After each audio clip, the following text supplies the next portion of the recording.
Definition clause start करते हैं। In this act unless the context otherwise requires, यानी कि कंटेक्स्ट से कुछ और मतलब निकल रहा हो तो आप कंटेक्स्ट मानेंगे, और नहीं तो आप ये डेफिनेशंस को मानेंगे। तो applicant includes a petitioner, petitioner यानी कि जो व्यक्ति याचिका कर रहा है, जो दावा कर रहा है, वो पेटिशनर है। सेकंड बोलता है any person from or through whom an applicant derives his right to apply, यानी कि उसने एप्लीकेंट ने अपना राइट अप्लाई करने का डिराइव कहाँ से किया। मेन वर्ड आ रहा है डिराइव। तो जैसे इसमें आप अगर किसी इंसान को पावर ऑफ अटॉर्नी दे दो, आप मुझको पावर ऑफ अटॉर्नी दे दो कि आपके जितने भी केस है उसमें मैं अपेयर होऊंगा, मैं गवाही दूंगा, मैं एप्लीकेशन लगाऊंगा, मैं उसको कंप्रोमाइज़ कर सकता हूँ, मैं वकील अपॉइंट कर सकता हूँ, ये पावर्स दी जाती हैं पावर ऑफ अटॉर्नी में। ठीक है ना। आप हो जाओगे पावर ऑफ अटॉर्नी डोनर, आप डोनेट करोगे, और मैं हो जाऊंगा पावर ऑफ अटॉर्नी होल्डर। मैं क्या बन जाऊंगा? Attorney holder. ठीक है ना। अटॉर्नी होल्डर क्या होता है? अटॉर्नी होल्डर किसी के बिहाफ पर केस फाइल कर सकता है या फिर केस विड्रॉ कर सकता है, केस में गवाही दे सकता है। तो यहाँ पर जो अटॉर्नी होल्डर होता है वो अपना केस फाइल करने का राइट किससे ड्राइव करता है? वो उस व्यक्ति से ड्राइव कर रहा है जिसने उसको पावर ऑफ अटॉर्नी दी है। तो यहाँ ऐसी कंडीशन में जो होल्डर है, जिसने केस फाइल किया है किसी दूसरे के बिहाफ पर, वो तो एप्लीकेंट हो ही गया, नो डाउट, लेकिन जिस व्यक्ति ने उसको पावर दी थी वो व्यक्ति भी एप्लीकेंट की कैटेगरी में आएगा। ठीक है। अब इसी का एक और एग्जांपल है, जो बड़े बड़े कॉरपोरेशंस होते हैं, कंपनी होती हैं, वो एक देती है letter of authority. Letter of authority में क्या होता है? वो कंपनी का जो मैनेजर है या जो टॉप मोस्ट सीनियर ऑफिशियल है, वो अपने किसी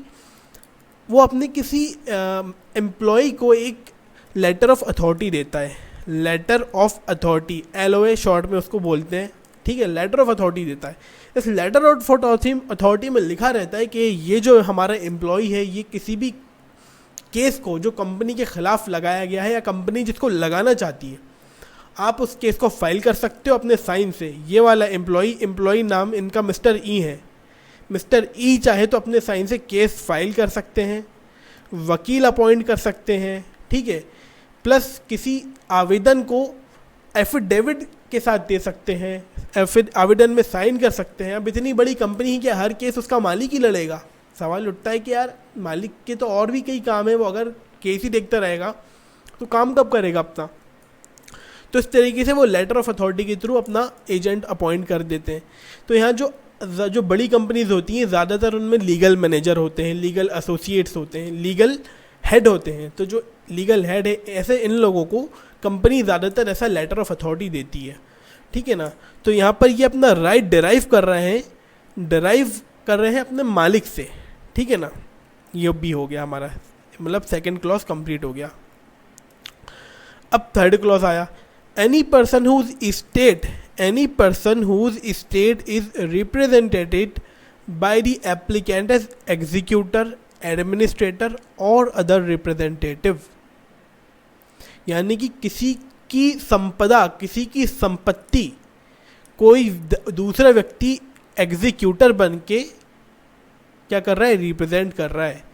एग्जीक्यूटर क्या होता है? जैसे कि कई बड़े बड़े लोग होते हैं जिनके पास लाखों तो नहीं, अरबों की संपत्ति होती है, मिलियन ऑफ डॉलर्स होता है, उसका हिसाब रखना नामुमकिन, मतलब बहुत मुश्किल होता है।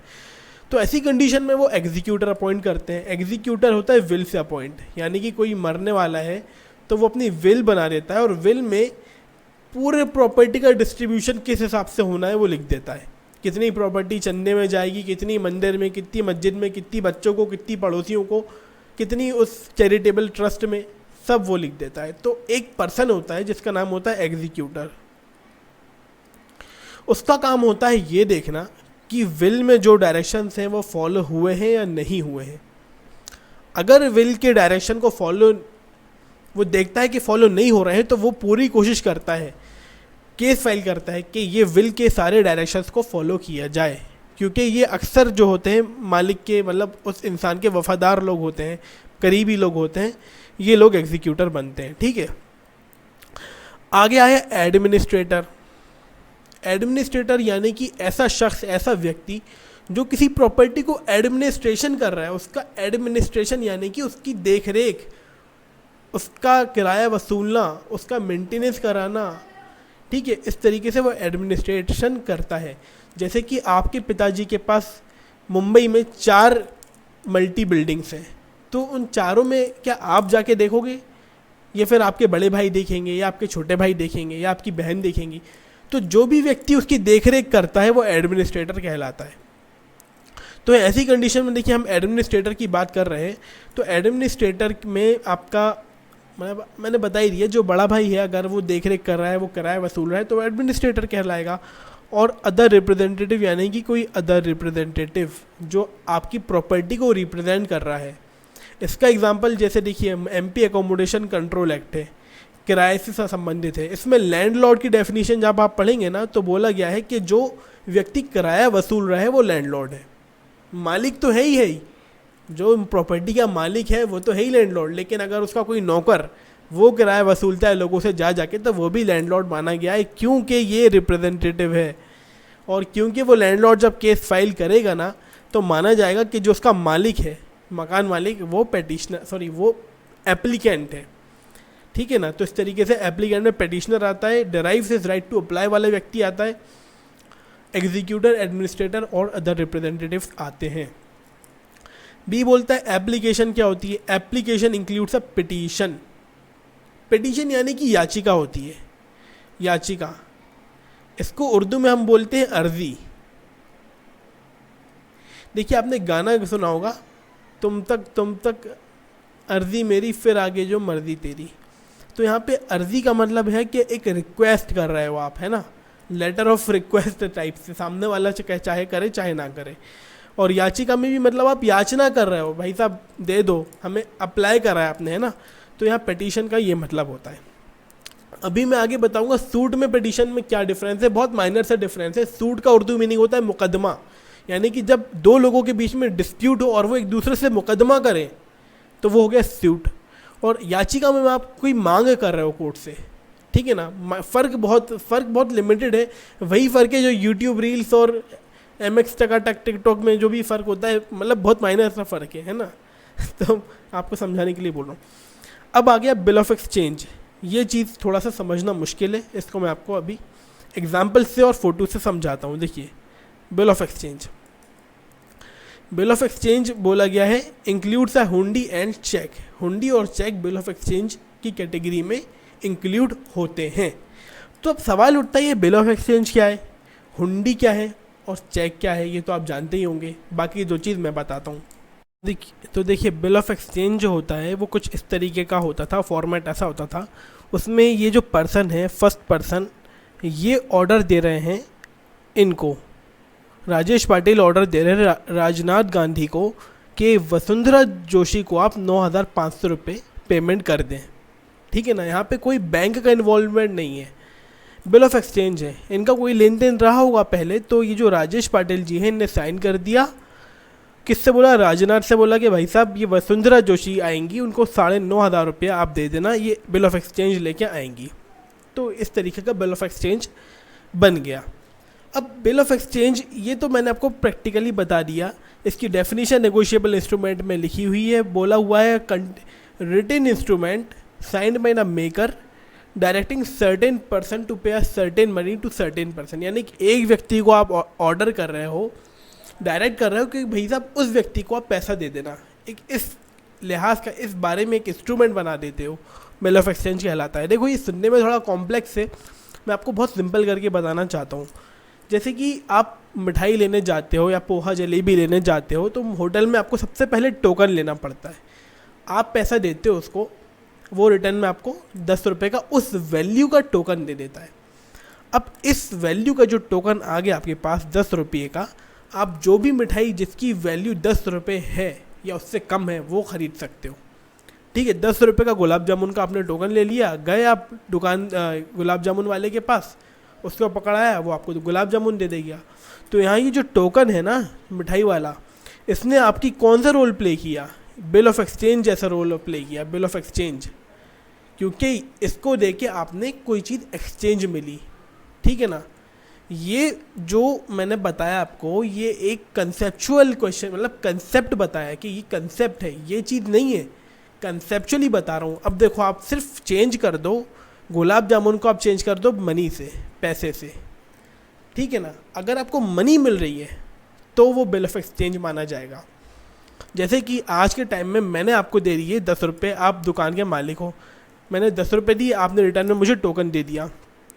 अब आपकी जो आउटलेट है वो सिल्क रोड, यानी कि पूरा रशिया क्रॉस करो, अफ़गानिस्तान क्रॉस करो, ईरान इराक में आपकी दुकान है, तो वहाँ पर मैं हज़ारों रुपये ले जाने की बजाय अपना एक टोकन ले जाऊँगा और वहाँ पर जो आपकी दूसरी कंपनी की ब्रांच है वहाँ पे दे दूँगा। तो वहाँ पर जो होता है, मतलब इस तरीके से ये पूरा बिज़नेस का सेटअप जमा हुआ था, पूरा मॉडल था इनका। सिल्क रूट था पहले, इंडिया से लेके रशिया, फिर रशिया के ऊपर अफ़गानिस्तान, फिर ईरान इराक तुर्की, पूरा इधर से उधर बिज़नेस चलता था। और वहाँ रास्ते में क्योंकि डाकू होते थे, लुटेरे होते थे, इसलिए पैसा नहीं ले जा सकते थे, तो वहाँ पर वो बिल ऑफ एक्सचेंज ले जाते थे। यहाँ पैसा दिया, बिल ले लिया, पूरा आप 7 समुंदर क्रॉस करके गए, पूरी घाटियाँ 10 देश क्रॉस करके गए, और वहाँ पर उसी की जो सब्सिडियरी ब्रांच है आपने वहाँ पे वो दिया और आपको आपका माल मिल गया। तो देखिए इसी तरीके से ये बिल ऑफ एक्सचेंज है, ठीक है ना। अब सवाल आता है कि हुंडी क्या है। जो डेफिनेशन थी लिमिटेशन में हमने पढ़ा, bill of exchange includes a हुंडी एंड अ चेक। तो हुंडी भी सेम इसी तरीके की चीज़ है। देखिए ये हुंडी है, ओरिजिनल हुंडी की मैंने फ़ोटो दिखा रहा हूँ आपको, khadi and village industry commission की हुंडी है, ठीक है। ये देखिए मैंने अंडरलाइन कर दिया। अगर आप इस कमीशन में, खादी एंड विलेज कमीशन में 100 रुपये अगर आप देते हो, ठीक है ना, 100 रुपीज़ आपने दिया, तो आपको रिटर्न में ये हुंडी मिलेगी। कैसे पता हुंडी है, देखिए लिखा है खादी हुंडी। अब आपके पास ही 100 रुपये की हुंडी आ गई, मतलब उनका माल बिक गया, आपने पेमेंट करा, उनने आपको ये हुंडी दे दी। अब ये हुंडी आप उनके किसी भी आउटलेट पर, किसी भी भंडारे पर ले जाओ, उनको ये 100 रुपये की हुंडी दो, वो आपको उतने रुपये का कॉटन दे देंगे। क्या दे देंगे, देखिए लिखा है चरखा जयंती, मतलब ये लोग क्या है, खादी, यानी कि पता ही है ना आपको, कॉटन होता है, कॉटन से रिलेटेड मटेरियल्स होते हैं, वो आपको मिल जाएगा। कहने का मतलब ये कि वो पूरा का पूरा कॉटन आपको अभी ट्रांसफ़र नहीं कर रहे हैं, वो आपको एक हुंडी दे रहे हैं कि भैया पैसा ले लिया, ये ले लो, टोकन ले लो, हुंडी ले लो, और बाद में हमारे गोदाम से जाके, किसी भी गोदाम से जाके ये टोकन देना, और आपको उसका एक्सचेंज का, उस वैल्यू का आपको माल मिल जाएगा। देखिए लिखा है hundi exchangeable for khadi at certified bhandara. Certified भंडारों पे खादी ले लो, ये हो गई है ना हुंडी और बिल ऑफ एक्सचेंज का कंसेप्ट ये था, ठीक। और अब डेफिनेशन आपको डिटेल में पढ़ना है तो नेगोशिएबल इंस्ट्रूमेंट एक्ट में दी है बिल ऑफ एक्सचेंज की डेफिनेशन में पढ़ के बताता हूँ। Bill of exchange is an instrument in writing containing N unconditional order signed by the maker directing a certain person to pay a certain amount of money only to the order of a certain person or the bearer of instrument। तो देखो ये definition मैं भी कई बार पढ़ चुका हूँ, मुझे मेरे तो पल्ले नहीं पड़ी, थोड़ा मैंने अपने सर से और लोगों से कंसल्ट किया, तो जो कंसेप्ट निकल के आया वो ये था, ठीक है। हुंडी का मिसयूज़ भी बहुत होता है, हवाला ट्रांजैक्शन होते हैं। जैसे कि मेरा भाई दाऊद इब्राहिम बैठा है दुबई में, ठीक है, दुबई में बैठा है और वो मेरे को पैसा पहुँचाना चाहता है, ठीक है। अब दुबई में वो है, मैं इंडिया में हूँ, कैसे पैसा पहुँचाएगा, डायरेक्ट तो दे नहीं सकता। तो क्या करेगा वो, दुबई में कोई कंपनी है, जैसे कि कंपनी कौन सी बोलूँ, कंपनी ये वाली कंपनी है, ठीक है, आप लोग शायद जान गए होंगे, ये एक कंपनी दुबई में भी है और इंडिया में भी है, सेम यही कंपनी। तो अब इस कंपनी को वो पैसा दे देता है, ठीक है ना, और ये वाली कंपनी जो इंडिया में है वो वही पैसा यहाँ नहीं भेजती, वो बता देती कि हाँ पैसा आ गया और वहीं के वहीं मुझे दे देती। तो ये हवाला ट्रांजैक्शन कहलाता था, जिसको कि रिजर्व बैंक ऑफ इंडिया ने मना किया है, लेकिन पहले ऐसे ही चलता था। अब मैंने आपको इसलिए बता दिया क्योंकि ये रेलेवेंट है ना, हुंडी से और बिल ऑफ एक्सचेंज से रेलेवेंट है, ठीक। तो इसकी डेफिनेशन नंबर डी नंबर की डेफिनेशन दी गई है बॉन्ड की डेफिनेशन। बॉन्ड में लिखा है कि बॉन्ड इंक्लूड्स एनी इंस्ट्रूमेंट, यानी ऐसा कोई लिखित इंस्ट्रूमेंट, कोई लिखित लेटर या पत्र whereby a person obliges himself to pay money to another, यानी कि जिसमें एक पर्सन क्या कर रहा है, अपने आप को ऑब्लाइज कर रहा है, अपनी ड्यूटी बना रहा है कि मैं आपको पैसा दूंगा, लेकिन कोई कंडीशन है, एक कंडीशन पर, ठीक है, that the obligation shall be void if the specified act is performed, कि ऐसी जो ऑब्लिगेशन है ना, ये जो ऑब्लिगेशन है वो वॉइड हो जाएगी अगर कोई एक्ट परफॉर्म कर दिया गया या फिर नहीं परफॉर्म किया गया। इसका एक एग्जांपल बताता हूँ, जैसे कि MBBS स्टूडेंट होते हैं, जब वो उनका एडमिशन होता है कॉलेजेस में, तो वो एक बॉन्ड भरते हैं, उसका नाम होता है rural service bond, rural service bond. इस बॉन्ड में ये लिखा रहता है कि जो MBBS के स्टूडेंट हैं, जब वो डॉक्टर बन जाएंगे, डिग्री ले लेंगे, तो 3 साल तक वो रूरल एरियाज़ में, ग्रामीण एरियाज़ में अपनी डॉक्टर की सर्विस देंगे, और अगर उन्होंने 3 साल तक सर्विस नहीं दी तो वो 30 लाख रुपए सरकार को अदा करेंगे। ठीक है ना, क्या है यहाँ पे बांध दिया इसने, हिंदी में बोलते हैं बंद पत्र, क्योंकि ये बांध रहा है आपको, बॉन्ड आपको एक ऑब्लिगेशन है, आपके ऊपर एक जिम्मेदारी लाद रहा है, आपको बांध रहा है कि आपको एक काम करना है, और अगर नहीं करोगे तो उसका जो ऑब्लिगेशन है वो आपको करना पड़ेगी। मतलब आपकी जिम्मेदारी है कि काम करो, नहीं करते हो तो हमें 30 लाख रुपए दो। ठीक है, ये हो गया, क्या हो गया, ये बॉन्ड। इसी तरीके से जॉब आप कभी करोगे तो जॉब में भी बॉन्ड भरवाते हैं, वो लोग लिखवाते हैं अपने लेटर्स में, एक बॉन्ड भरवाते हैं कंपनी के, बॉन्ड बना के दो कि हम 2 साल तक कंटिन्यू जॉब करेंगे, और अगर हमने बीच में जॉब छोड़ी तो कंपनी हमसे 1 लाख रुपीज़ कंपनी हमसे वसूल सकती है। ठीक है ना, इस तरीके का वो बॉन्ड भरवाते हैं कंपनी वाले। बहुत सी कंपनीज भरवाती हैं, बहुत सी नहीं भरवाती हैं, सबकी अपनी अपनी पॉलिसी होती है। ठीक है, तो ये बॉन्ड होता है। मेन इसमें चीज़ है कि ऐसी ऑब्लिगेशन वॉइड हो जाएगी अगर कोई स्पेसिफाइड काम किया गया या नहीं किया गया। ठीक है, ऑब्लिगेशन शैल बी वॉइड। ठीक है ना, मेन चीज़ ये है। अब ये आ गया डिफेंडेंट। डिफेंडेंट में कौन कौन आता है? पहली बात, डिफेंडेंट में डिफेंडेंट जो केस जिसके ख़िलाफ़ लगाया गया है उसको हम डिफेंडेंट बोलते हैं। ठीक है ना, वो तो आता ही है डिफेंडेंट। लेकिन और कौन कौन आता है? Any person from or through whom and defendant derives his liability to be sued, यानी कि आपके ऊपर केस लगवाने की जिम्मेदारी किसके द्वारा ले रहे हैं, तो वो भी डिफेंडेंट में आएगा। जैसे कि कोई पर्सन है, उसको पावर ऑफ अटॉर्नी दी जाती है कि भाई साहब हमारे सारे केस लड़ना, हमारे बिहाफ पे हर कोर्ट में अपीयर होना। ठीक है, तो ऐसा इंसान जिसको पावर ऑफ अटॉर्नी दी गई है, तो उसके खिलाफ भी आप केस लगा सकते हो थर्ड पर्सन के लिए। जैसे कि आप हो, आपने विजय माल्या की पावर ऑफ अटॉर्नी लेके रखी है, आप हर केस में उसके बिहाफ पर कोर्ट में आते हो, तो मैं आपके खिलाफ भी पावर ऑफ अटॉर्नी का यूज़ करके केस फाइल कर सकता हूँ। ठीक है, आगे देखते हैं। Any person whose state is represented by the defendant as executor, administrator or other representative, यानी कि डिफेंडेंट की जो स्टेट है, उसकी जो जायदाद है, स्टेट मतलब जायदाद, उसकी संपत्ति जो है, उसको अगर कोई एग्जीक्यूटर रिप्रेजेंट कर रहा है, ठीक है, या फिर एडमिनिस्ट्रेटर रिप्रेजेंट कर रहा है, तो वो लोग भी डिफेंडेंट माने जाएंगे। ठीक है ना। अब एग्जीक्यूटर मैंने आपको बता ही दिया था क्या होता है, एडमिनिस्ट्रेटर बता दिया था। तो अगर मेरा आपके ख़िलाफ़ कोई दावा है और आपका एग्जीक्यूटर या एडमिनिस्ट्रेटर अपॉइंट है, तो मैं इनके खिलाफ अगर दावा लगाऊंगा तो वो माना जाएगा कि आपके खिलाफ दावा लगाया गया है। आपका कोई रिप्रेजेंटेटिव है, अगर मैं उसके खिलाफ दावा लगाऊंगा तो माना जाएगा आपके खिलाफ दावा लगाया गया है। ठीक है, तो डिफेंडेंट में ये सब लोग आते हैं। ठीक, ईजमेंट क्या होता है? Easement includes a right not arising from contract but by which one person is entitled to remove and appropriate for his own profit any part of the soil। तो यहाँ मेन बात है ये remove and appropriate for his own profit। देखो क्या होता है, जैसे easement में मतलब जैसे आपकी ज़मीन है, आपकी ये ज़मीन है, अब इस ज़मीन के आपको इंजॉयमेंट का अधिकार तो है ही, यहाँ का तो आपको राइट है, लेकिन इसको और अच्छे से आप यूज़ कर पाओ, इसलिए आपको आस पड़ोस की ज़मीन पर भी अधिकार होता है।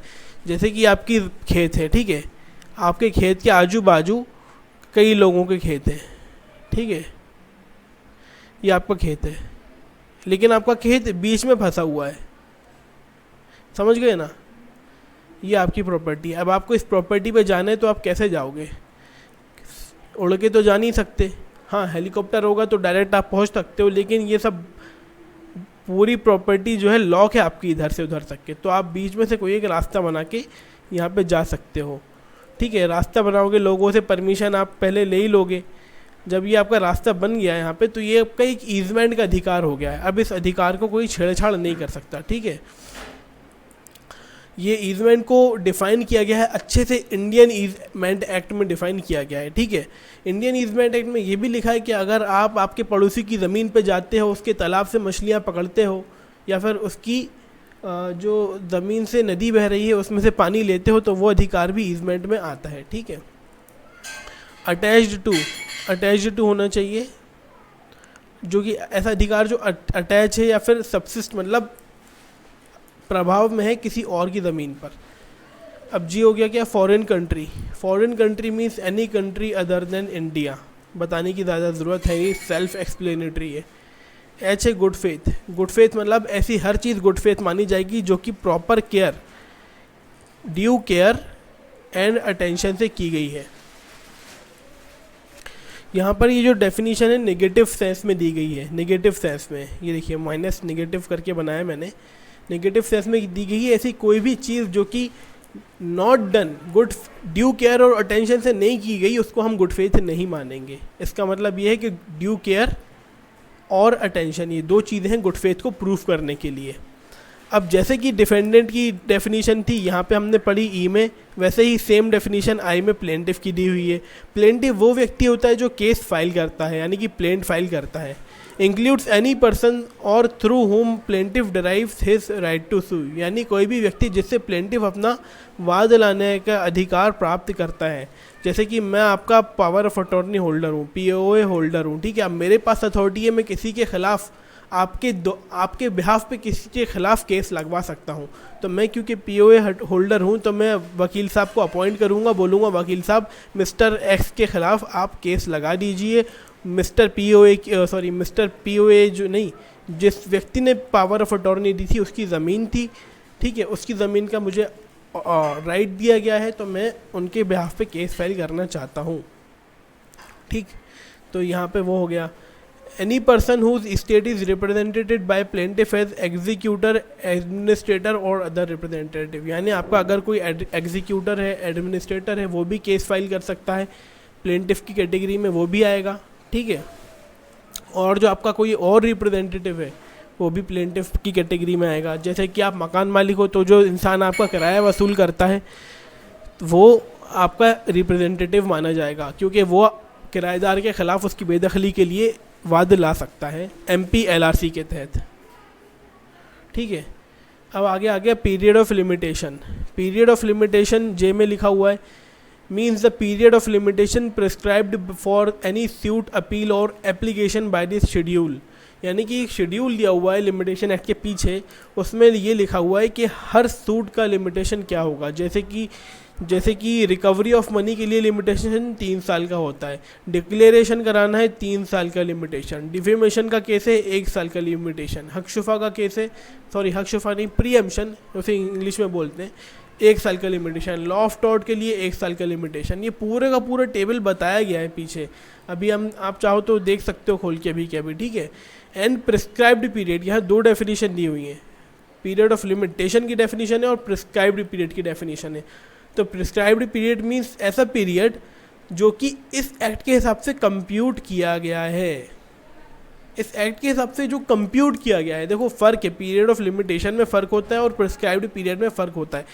पीरियड ऑफ लिमिटेशन क्या है, केस फाइल करने का, पैसे की ज़मीन की वसूली के लिए। अगर आप प्रॉपर्टी चाहते हो कि आपकी ज़मीन वापस वसूल करना चाहते हो, किसी ने कब्ज़ा कर लिया, तो 12 साल लिमिटेशन पीरियड था।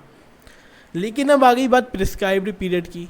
तो इसमें देखिए, जैसे कि अगर आप 3 साल के लिए मेंटली डिसेबल्ड थे, 3 साल के लिए आप पागल हो गए थे, आपकी याददाश्त चली गई थी, ठीक है ना, 3 साल तक आपको कुछ भी, कॉमा में थे आप, तो यहाँ आपकी लीगल डिसेबिलिटी है, तो आप केस फाइल कर ही नहीं सकते थे।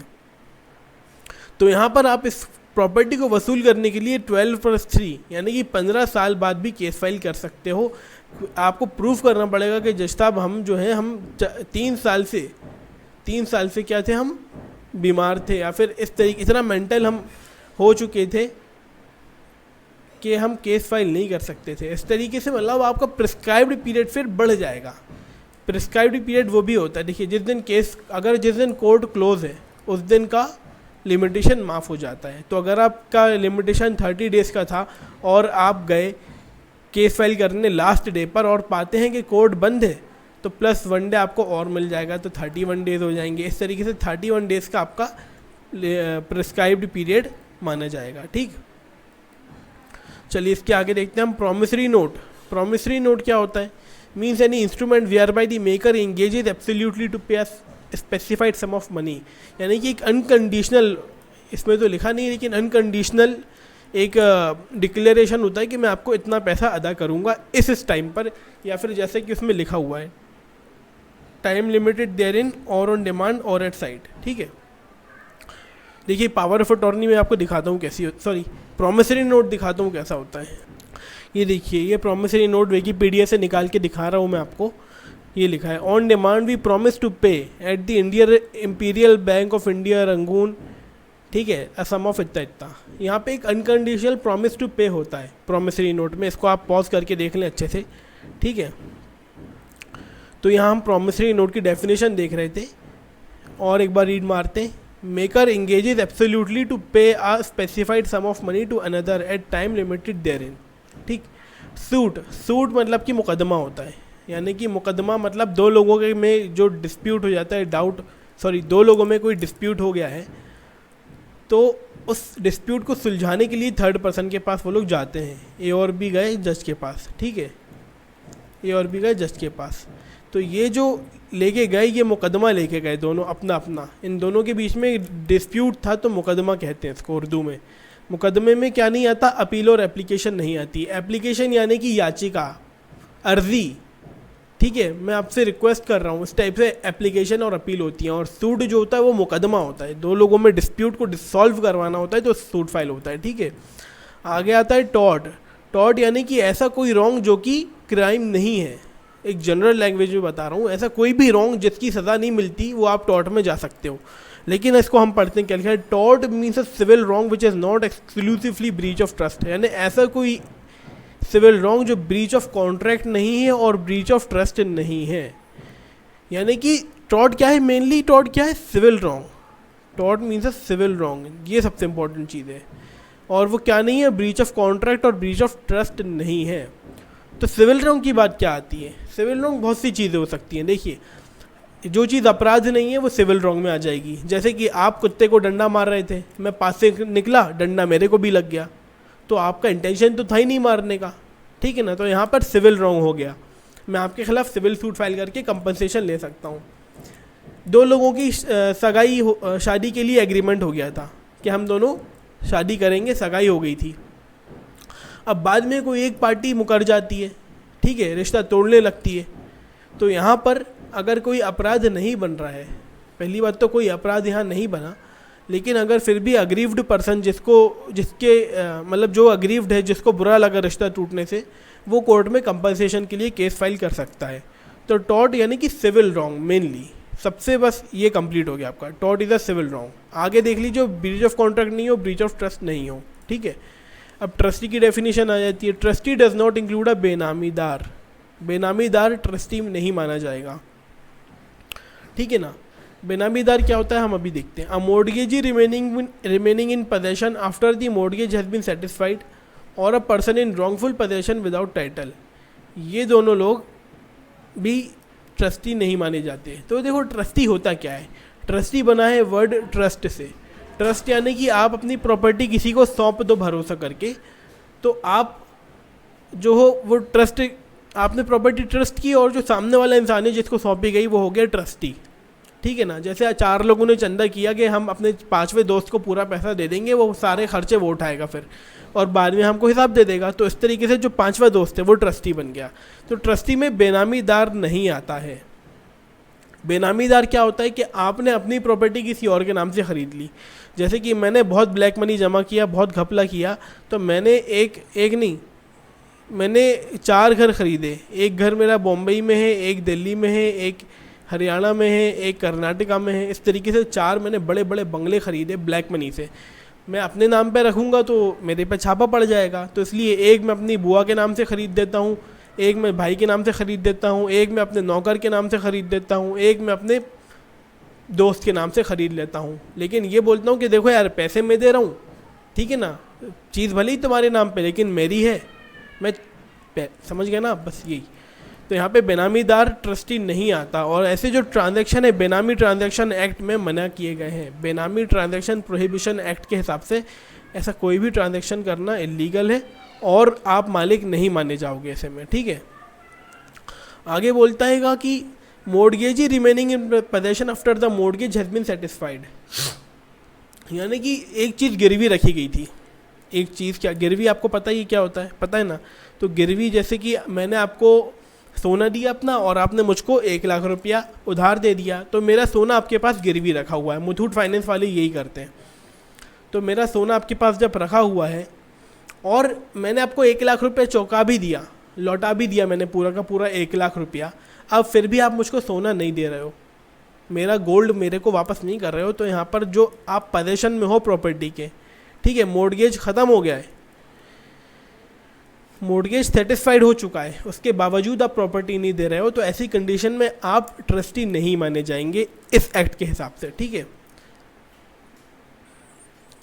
और a person in wrongful possession of title, wrongful possession without title, यानी कि आप मेरी ज़मीन पे कब्जा किए हुए हो तो आप ट्रस्टी मेरे नहीं माने जाओगे, ठीक है ना।